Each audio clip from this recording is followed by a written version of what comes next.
Bonjour, chers téléspectateurs et téléspectatrices de Aksharab International TV. Bienvenue dans notre rubrique Études des principes des maîtres. Études des principes des maîtres que nous avons commencé depuis un certain temps et actuellement nous sommes en train de parler des 7 principes du maître Kaya. Et dans la série, nous sommes naturellement au 7e principe. Nous avions étudié le principe numéro 1 du maître Kaya qui disait qu'il existe une réalité impersonnelle qui imprègne tout et que cette réalité, cette chose, quelque chose est tout simplement quelque chose. Et puisque c'est une réalité impersonnelle, chacun a le pouvoir de la personnaliser et d'en devenir donc le canal. Le principe numéro 2 du maître Kaya disait que l'esprit divin connaît, l'esprit sait. Et pour la mise en application, il s'agit de comprendre que l'esprit sait. Le principe numéro 3 dit tout est manifesté par le pouvoir divin sans aucune exception. Le principe numéro 4 stipule notre individualité, l'âme est de la même substance que le pouvoir divin. Le principe numéro 5, le potentiel de l'individu est infini et illimité et que c'est nous-mêmes qui nous limitons par la quantité du pouvoir que nous pensons réaliser. Au principe numéro 6, qui était le dernier principe qui est passé, nous n'avons aucune autorité sur le pouvoir. Mais au bout du rouleau, nous prenons juste conscience que nous sommes un canal du divin pouvoir. J'ai relu tout simplement ces principes. Si vous êtes intéressé par l'étude de ces principes, vous allez vous référer sur la chaîne aux différentes capsules qui en ont parlé. Aujourd'hui, nous voulons aborder le principe numéro 7, qui est le dernier principe à étudier de la série du maître Kaya. Et ce principe numéro 7 dit expressément ceci. L'idée d'une chose est la chose elle-même, car les idées sont des choses réelles. Je reprends. L'idée d'une chose est la chose elle-même, car les idées sont des choses réelles. L'idée d'une chose est la chose elle-même, car les idées sont des choses réelles. Voilà que on nous plonge dans le monde des idées, dans l'environnement de nos pensées. C'est vrai que le problème essentiel de l'être humain à cette, disons, je vais dire, à cette époque, ou depuis peu, je vais dire, est la non-maîtrise de ses pensées. Les rares individus qui saisissent à comprendre les pensées et à prendre le chemin de la maîtrise des pensées sont des individus qui ont emprunté le chemin de l'éveil. Parce que ce qui fait l'obstacle justement à l'éveil, c'est les pensées excessives. Ces pensées excessives qui sont d'ailleurs des pensées purement matérialistes. Et voilà maintenant que dans le chemin de l'éveil, le maître nous dit que l'idée d'une chose est la chose elle-même, car les idées sont des choses réelles. Je pense qu'en notre temps, quand nous avions abordé ces principes, et quand on vient, bon, de toutes les façons, la plupart des principes, hein, ça fait peur, parce que vous savez ce qui, la plus grande peur des êtres humains, c'est la peur d'être le pouvoir de l'amour. Parce que justement, nous n'avons pas cultivé l'amour en nous. Et lorsque on met un principe à notre disposition, qu'est-ce que notre mental a l'habitude de faire? Il va justement vouloir utiliser ce principe pour des penchants matérialistes. Ce qui fait que nous avons peur du principe une fois qu'on l'énonce, parce que nous avons peur de nous-mêmes. Nous avons peur de nous-mêmes, nous avons peur d'utiliser judicieusement le principe. Voilà un individu qui déjà est accablé par des pensées qui ne lui permettent pas d'être en paix. Voilà un individu qui est déjà troublé par d'énormes pensées. Voilà un individu qui est déjà troublé par des pensées incessantes et surtout des pensées qui ne favorisent pas son épanouissement. Lorsqu'il vient au contact de la spiritualité et qu'on lui dit que les pensées sont des choses réelles, il devra avoir naturellement peur parce que les pensées qu'il nourrit ne sont pas de nature à favoriser son épanouissement et de nature à favoriser l'épanouissement de son environnement. Si vous restez tranquille et que vous êtes sincère avec vous-même, vous allez constater que vous êtes beaucoup plus nourri par des pensées négatives que par des pensées de construction, par des pensées constructives. Cela est lié à, est-ce que je vais dire à la nature humaine? Non, pas à la nature humaine. Cela est lié au fait que l'éducation que nous avons reçue ne nous valorise pas et ne valorise pas notre environnement et ne valorise pas le prochain. Par conséquent, en nous se trouve ce penchant à se culpabiliser, ce penchant à se voir faible, ce penchant à ne pas pouvoir se voir glorieux. Et par conséquent, puisque moi je ne me qualifie même pas, puisque je ne me vois pas comme un être pur, puisque je ne me vois pas comme un être surnaturel, il me serait très difficile de considérer l'autre comme un être surnaturel. C'est pourquoi, quand le maître, entre-temps, je voulais parler de Jésus, voulait enseigner, disait, aime ton prochain comme toi-même. Donc, il savait que si tu n'avais pas fait la culture de l'amour en toi, au sujet de toi, il te serait très difficile de pouvoir aimer le prochain. Je fais cette parenthèse pour tout simplement nous dire que le principe, lorsqu'il est énoncé, le principe, lorsqu'il se déploie, la loi spirituelle ou les lois de l'univers ne connaissent pas le bien ni le mal. Parce qu'il prendra justement ce que tu lui offres, qu'il va transformer, je parle du principe, qu'il va transformer en manifestation. C'est ce qui fait justement que lorsque on examine l'existence humaine, elle est jonchée de souffrances. Parce que les souffrances ont pris naissance d'abord au niveau de la pensée. Et puisque les pensées sont réelles, elles finissent toujours par devenir un fait qui est la manifestation de ces pensées, la manifestation de ces courants de pensée que nous nourrissons.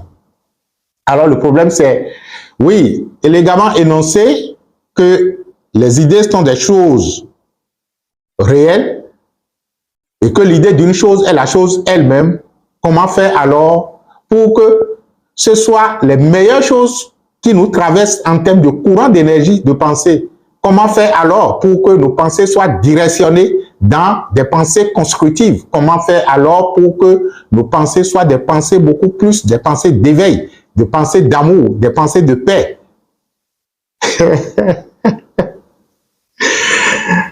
Il faut naturellement commencer maintenant l'apprentissage. Votre mental a été nourri pendant des années et encore pendant des incarnations et des incarnations, a été nourri de pensées de penchants négatifs. Il est alors important que prenons conscience maintenant que les pensées sont des choses réelles et qu'il ne s'agira pas après de dire je n'ai juste que penser à ça. Il faut maintenant parvenir à la maîtrise de ces pensées. Je vais vous suggérer quelques, disons, techniques pour commencer donc par domestiquer vos pensées parce que actuellement elles sont très sauvages parce que le mental a été sauvagement nourri. Pour y arriver, la première des choses, c'est de commencer par observer les pensées. C'est vrai que les pensées sont, on dit, l'idée d'une chose est la chose elle-même et que les pensées sont réelles. Mais les pensées ne deviennent réalité manifestée que lorsque la conscience que vous êtes accorde du crédit à ces pensées. Et il y a deux façons d'accorder du crédit à une idée ou à une pensée. La première façon, qui est la façon divine ou la façon spirituelle d'accorder du crédit à une pensée ou à une idée, c'est utiliser la loi de l'amour. La loi de l'amour qui autorise que lorsque je pense à quelque chose et que cela est de nature à me favoriser, cela est de nature à contribuer à mon épanouissement, je lui accorde suffisamment d'amour pour que cela puisse se manifester. Mais il y a également le contraire de l'amour qui fait manifester les pensées, la peur. Parce que lorsque je ne suis pas suffisamment conscient de moi-même, et lorsque je ne suis pas suffisamment, disons, courageux pour, je ne vais pas dire affronter les pensées, pour laisser les pensées être, c'est ça, c'est du courage, parce que, en fait, c'est très difficile de se bagarrer, hein, mais c'est très, non, je vous l'ai dit, c'est très facile de se bagarrer, mais c'est très difficile lorsque vous êtes provoqué de pouvoir garder votre paix. Donc, lorsque les pensées, je les considère comme des provocations que nous avions entre-temps créées, lorsqu'elles viennent nous provoquer, la façon la plus simple de ne pas contribuer à leur manifestation, c'est justement de garder la paix à l'arrière-plan de ces pensées. Et lorsque vous commencez par être serein, pendant que les pensées vous traversent, de quelque nature que ce soit, quand vous arrivez donc à commencer par comprendre que les pensées ne peuvent pas se manifester sans votre avis, vous les observez et vous les laissez être. Cela vous permet progressivement de vous dissocier des pensées, c'est-à-dire de considérer que vous n'êtes pas les pensées. Et lorsque je comprends que je ne suis pas les pensées, je peux alors choisir d'autres types de pensées, d'autres courants d'énergie que je laisse maintenant manifester. Des pensées me traversent. Je reste tranquille. Je ne suis pas ces pensées. À partir du moment où je sais que je ne suis pas ces pensées, je peux alors générer d'autres types de pensées qui sont maintenant des pensées d'unité avec ce que je suis, que je laisse maintenant manifester en dessous des pensées, disons, je vais dire, fascistes et mélancoliques qui me traversent à la surface. Restons calmes et ressentez pendant que vous êtes là, que vous êtes vivant. Et vous êtes en fait en arrière-plan la vie qui accorde une partie d'elle-même aux pensées qui vous traversent. Nous ne sommes pas en train de faire une cour. Attention, je ne suis pas en train, encore qu'on pourrait dire la cour. Nous ne sommes pas en train de faire la cour aux pensées. Nous ne sommes pas en train de faire un cours sur les pensées. Mais nous avons besoin de cette technique pour pouvoir parvenir à la compréhension de l'idée du maître. Parce que lorsque le maître vous instruit, et que vous cherchez à décoder le message contenu dans son instruction, ce message vous conduit toujours à l'éveil. Ça vous conduit toujours à un éveil beaucoup plus profond de vous. Donc, nous allons essayer d'abord de parvenir à la maîtrise des pensées dites négatives pour maintenant avoir la force et l'amour de générer des pensées constructives, des pensées de paix, des pensées d'éveil, des pensées d'amour, des pensées d'unité avec la vie. Puisque je sais désormais que les pensées sont des choses réelles et que l'idée d'une chose est la chose elle-même, je fais très attention à mes pensées. Je ne choisis alors de rendre durable en moi que les pensées qui m'arrangent. Celles qui ne m'arrangent pas, je les laisse passer tout simplement sans leur accorder mon crédit. C'est ce que je suis en train de dire. Alors, si je parviens à cet état où je me sens double, c'est-à-dire les pensées qui circulent et ce que je suis à l'arrière-plan des pensées, qu'est-ce que je suis? Je suis l'unité de la vie. Et le simple fait de penser que je suis l'unité de la vie, puisque les pensées sont des choses réelles, j'accorde alors du pouvoir à cette pensée à se manifester. Je suis l'unité de l'amour. Je suis l'unité de la richesse et de l'abondance. Le problème des êtres humains, c'est quand même on veut les aider, lorsque les principes sont énoncés et que ces principes concourent à notre bien-être, à peine je dis penser, que vous avez commencé par penser à des formes. Ça, ce ne sont pas des idées, on les appelle des formes pensées. Lorsque vous quittez l'idée et que vous êtes déjà dans la forme pensée, si vous ne faites pas attention, cela va vous drainer dans, disons, les méandres, dans le fleuve de la pensée. Il fut un temps où je coachais une personne justement à avoir, je ne vais pas dire le contrôle, parce que le contrôle est toujours incessant, ça ne termine jamais, à commencer par cultiver la maîtrise de ses pensées.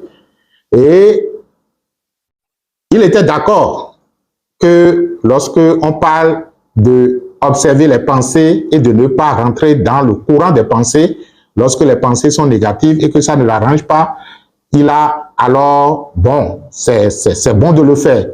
Mais que pendant qu'il était en train de le faire, il commence donc par se nourrir des formes pensées. Là, je suis en train de parler des formes pensées, c'est-à-dire que des pensées qui vous présentent des images. Il commence alors par se nourrir des pensées, des formes pensées, soi-disant positives. Et quand cela vient, que cela le trouble et qu'il n'arrive plus donc à rester serein derrière ces formes pensées et il veut jouir de ces formes pensées. Je prends un exemple, que en vous circulent des formes pensées comme quoi vous n'arrivez pas à payer le loyer, que vous n'arrivez pas à assumer les charges de la scolarité de vos enfants, il y a telle situation que vous n'avez pas réglée et que des formes d'événements liés à ces situations parcourent votre mental. On vous dit de les observer, je suis en train de les observer, paf, la pensée te dit, et si tu gagnais, disons, je dis quelque chose comme ça, 10 millions à la loterie. Si vous ne faites pas attention, vous allez vous lever de votre siège et rentrer dans le courant d'énergie de ces pensées parce que vous allez vouloir maintenant vous comporter comme quelqu'un qui a les 10 millions en main et qui commence donc par les dépenser au niveau mental. Pendant que vous faites ça, c'est encore le même mental qui va vous dire dans les dépenses de ces 10 millions au niveau mental, il s'est fait que vous avez acheté un véhicule qui, entre-temps, a fait un choc et que vous en êtes blessé ou bien que vous en êtes décédé. Je donne cet exemple pour vous faire comprendre que lorsque vous commencez par travailler sur vous pour parvenir à la maîtrise de vos pensées, il est important de ne répondre aussi bien qu'aux pensées formes négatives et en même temps de ne pas répondre aussi aux formes pensées soi-disant positives. Parce que ce qui vous intéresse maintenant dans le processus, si entre-temps vous voulez utiliser disons le principe pour votre éveil, c'est naturellement de parvenir au principe même pouvant générer la force et le pouvoir en vous. Et ce principe est dénudé, je voudrais dire, de toute forme. Donc, lorsque je dis je suis l'unité de la vie, mais quelle est la forme que cela va prendre? Et lorsque j'ai une idée comme je suis dans le Père, Dieu, et que Dieu le Père est en moi, bon, quelle est la forme pensée matérialiste que cela affiche? Vous devez utiliser vos pensées si vous voulez les maîtriser à des fins très élevées. Si votre conscience ne peut pas s'élancer dans l'exploration de l'univers et de parvenir à un degré d'élévation assez élevé, il vous serait très difficile de parvenir à la maîtrise des pensées si vous êtes toujours dans des pensées formes ou des formes pensées. Alors, lorsque le maître dit l'idée d'une chose est la chose elle-même, car les idées sont des choses réelles, il est tout simplement en train de nous dire de chercher à aller au plus haut niveau de la conscience. C'est-à-dire, lorsque je dis, au bout de toutes les incarnations, vous finirez par devenir ce que vous aviez été. Parce que si entre-temps, il n'y avait rien et que nous étions un avec ce qui est, et que entre-temps, nous avons commencé le parcours en nous dissociant de ce qui est pour dire que nous sommes des êtres humains et que Dieu serait ailleurs, il fut un temps où l'être humain que nous sommes finira par se dissoudre et on va retourner à l'unité que nous sommes. Et pourquoi ne pas imaginer cette unité en même temps pendant que je suis ici? Je viens de la source et je retourne à la source universelle, la toute avant toute création. Entre-temps, j'étais un avec la source. Et je finirai par retourner à la source. Mais pendant que je suis là, je suis également à la source parce que la source est intemporelle. Elle est infinie et illimitée. Donc, même pendant l'encours des choses, l'être est. Alors, je choisis d'être pendant que les expériences matérielles se poursuivent. Je choisis alors que ma conscience reste toujours en unité avec la source.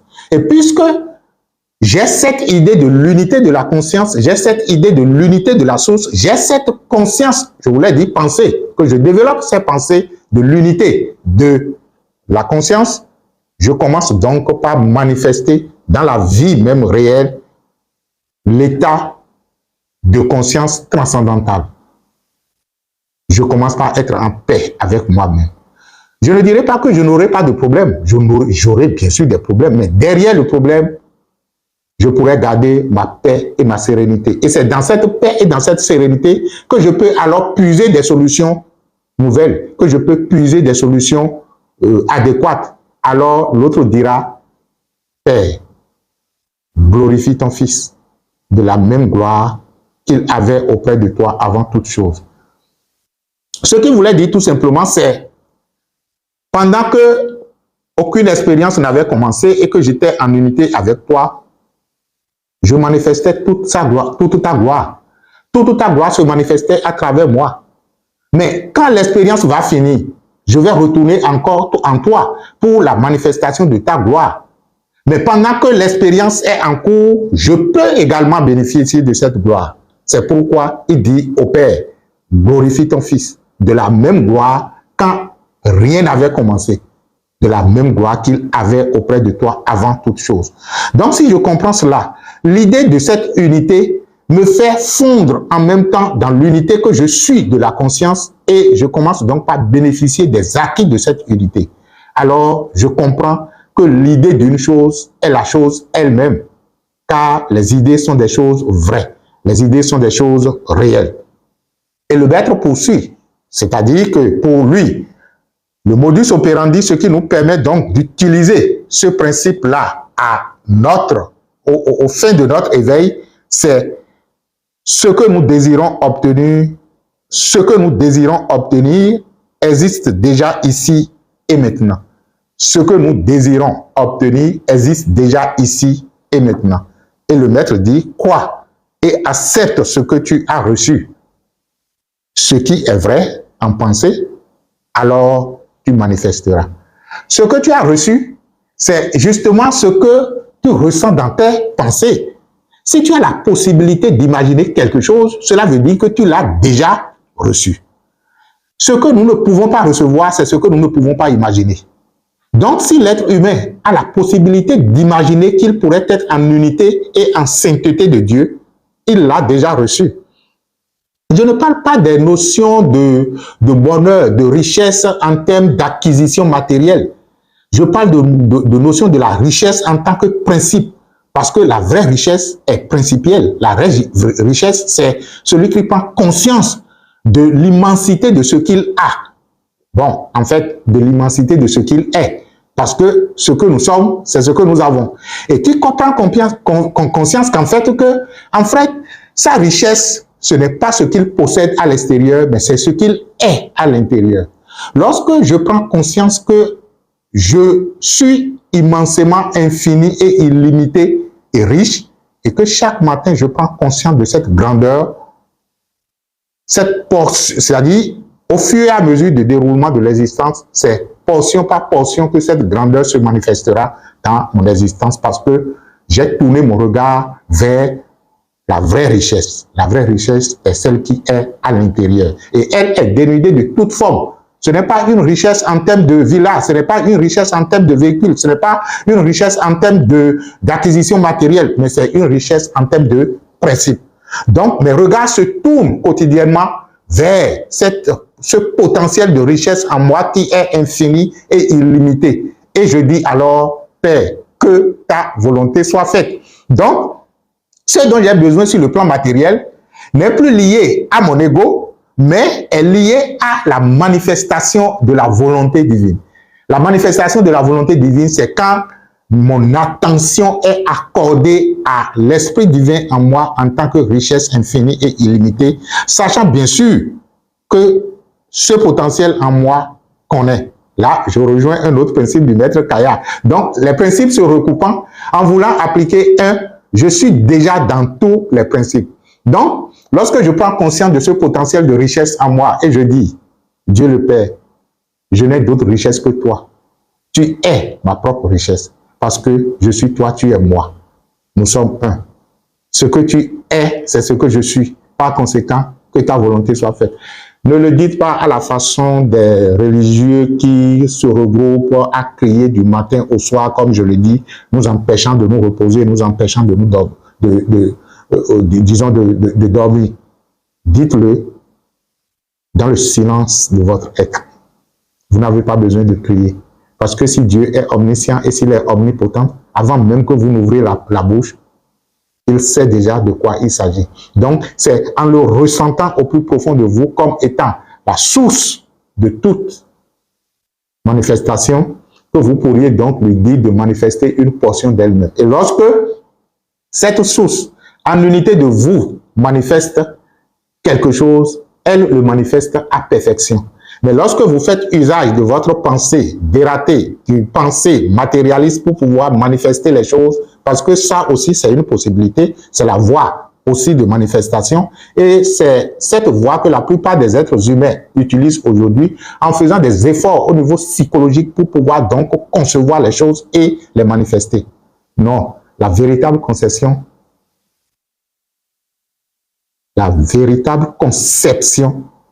c'est concevoir que la source de la manifestation se trouve en vous.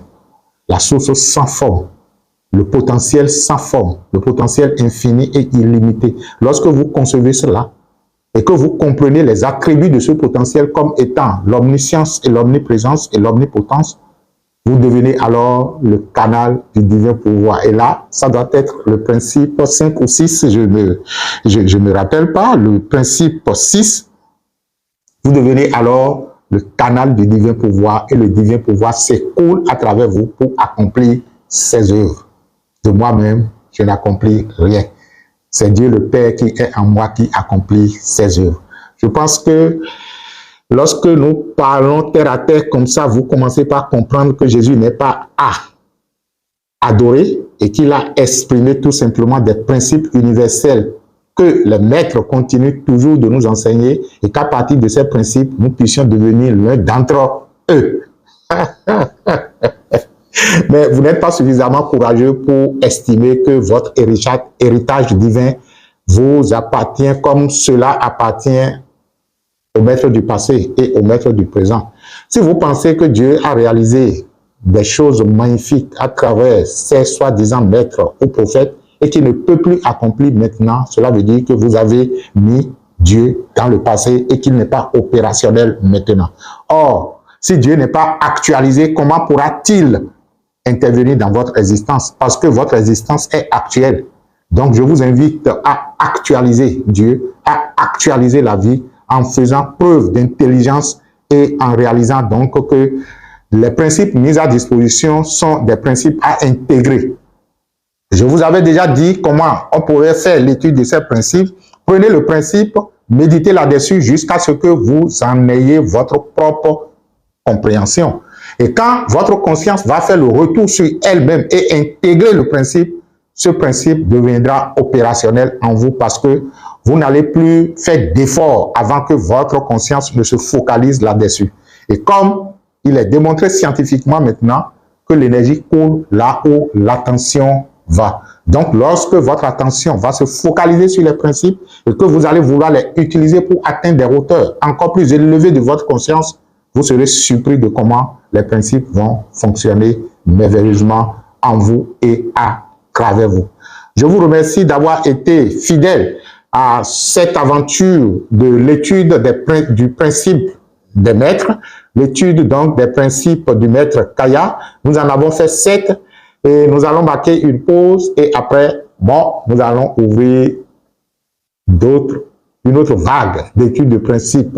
Nous allons voir d'ici peu lequel des maîtres va nous intéresser et nous allons encore étudier les principes de ces maîtres. Pourquoi pas le maître Ouaga? Merci à vous et portez-vous divinement bien et que les bénédictions soient.